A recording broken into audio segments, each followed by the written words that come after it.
Good morning students and welcome to our economics class. In this class we will continue our lesson Indian economy on the eve of independence. In this lesson, in the earlier two classes we study about the agriculture sector on the eve of independence and the industrial sector on the eve of independence. In today's class we study about our foreign trade and demographic profile. We revise the key points of our agriculture sector and our industrial sector again. In agriculture sector, our production and productivity both was very low on the eve of independence. अगर मान ली main crops की बात हम करें rice और wheat, उनकी जो productivity है बहुत कम थी on the eve of independence. जैसे बात करते हैं फॉर एग्जांपल व्हीट. अब व्हीट की जो प्रोडक्टिविटी थी वो जस्ट ओनली 660 किलोग्राम पर हेक्टेयर. और अब राइस की बात करें तो सिमिलर था 665 किलोग्राम पर hectare on the eve of independence which was increased to, wheat की बात कर रहा हूं मैं, 3408 kilogram in 2018-19 while rice 2665 kilogram पर hectare in 2018-19. So the productivity and अगर हम टोटल प्रोडक्शन की बात करेंगे वो भी both are very low on the eve of independence. Second is high degree of uncertainty. Our Indian agriculture sector was very uncertain on the eve of independence और even today also. अगर आज की बात करें तो बहुत uncertain है agriculture because it mainly depends on the natural conditions, availability of rain, monsoon, etc. Third is dominance of the subsistence farming.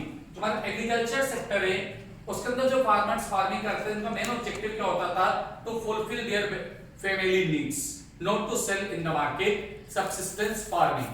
But धीरे धीरे अब उनका आउटलुक चेंज हुआ है. अब एग्रीकल्चर का क्या हो रहा है हमारे यहाँ पर कमर्शियलाइजेशन हो रहा है. Next is gulf between rich and the poor farmers और owner of the soil zamindars and the tiller of the soil poor farmers. Small and fragmented land holding. जो लैंड होल्डिंग तो उस समय भी बहुत छोटा था, फार्मर के पास बहुत कम क्वांटिटी में लैंड अवेलेबल था. और दूसरा फ्रेगमेंटेड मतलब जगह जगह पर वो फैला हुआ.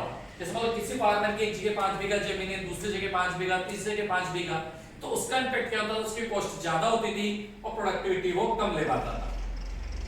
Next is defective land revenue system. जिससे मैं आपको लास्ट क्लास में बोला था ब्रिटिशर्स ने क्या करा था, लैंड रेवेन्यू सिस्टम में जो लैंड की ओनरशिप है वो तो जमींदार को दे दी और एक सर्टेन अमाउंट ऑफ रेंट जमींदार से चार्ज कर लेते थे. But these zamindars are free to charge any amount of rent from the farmers. By this way, they totally exploit the farmers by charging heavy rent. One more, forced commercialization of agriculture. Britishers also forced Indian farmers for their commercialization to produce cash crop at the place of food grains, just like indigo, opium, tobacco, tea, jute, cotton, etc. By all this, they like to take raw material from to India at a very low rate to fulfill the needs of British industry.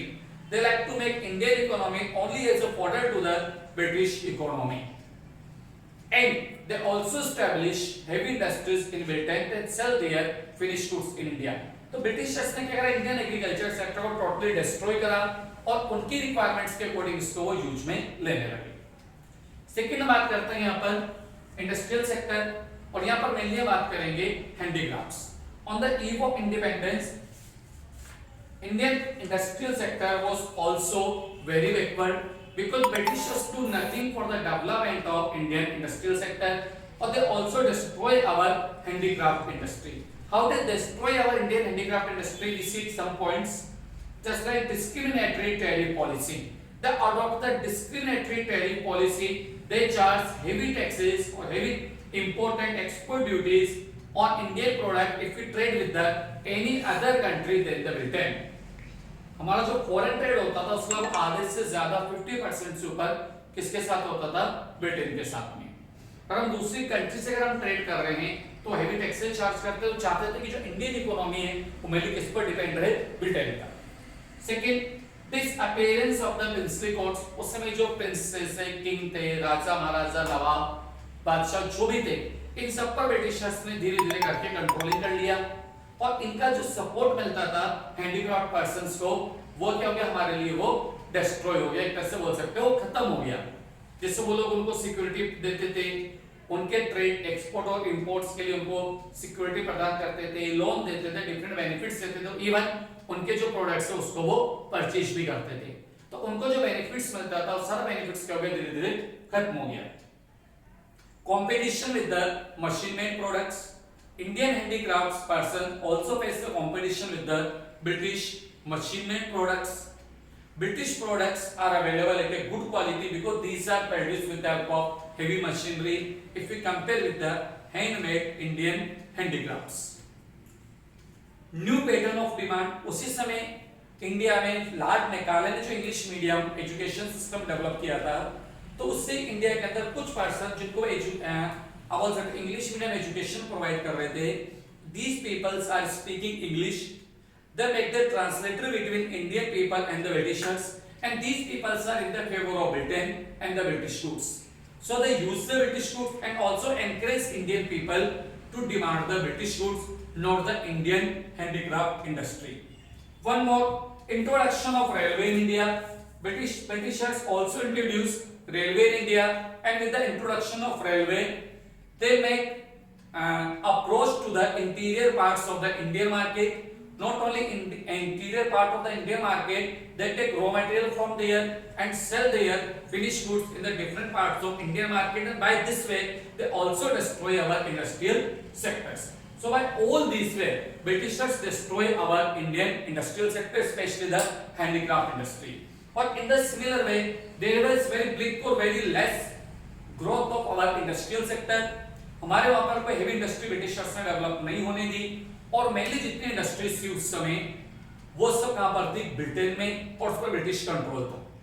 But हमारे यहाँ पर कुछ private entrepreneurs ने कुछ industrial development करने की कोशिश करी. इसके अंदर जो मेनली नाम आता है वो आता है TISCO, Tata iron and steel company, which was established by the Jamshedji Tata in 1907 and started its production in 1912. So all these points are show the industrial trade, industrial sector. Now study foreign trade. What was the condition of India's foreign trade on the eve of independence? We can explain it only with the 3 points. India became the net exporter of raw material and importer of finished goods on the eve of independence. हम क्या कर रहे थे, सारा raw material retail को sell out कर रहे थे, एक्सपोर्ट कर रहे थे, और बदले में हम क्या कर रहे थे, वहां से फिनिश्ड गुड्स को इंपोर्ट कर रहे थे, हेवी मशीनरी को एक्सपोर्ट कर रहे थे. So it shows backwardness of our Indian industrial sector. Second, Britishers make the monopoly on the India's foreign trade. जितना हमारा फॉरेन ट्रेड था उस पर ब्रिटेन की टोटल मोनोपोली थी. हम अदर कंट्री से ब्रिटिशर्स की परमिशन के बिना ट्रेड नहीं कर पा रहे थे.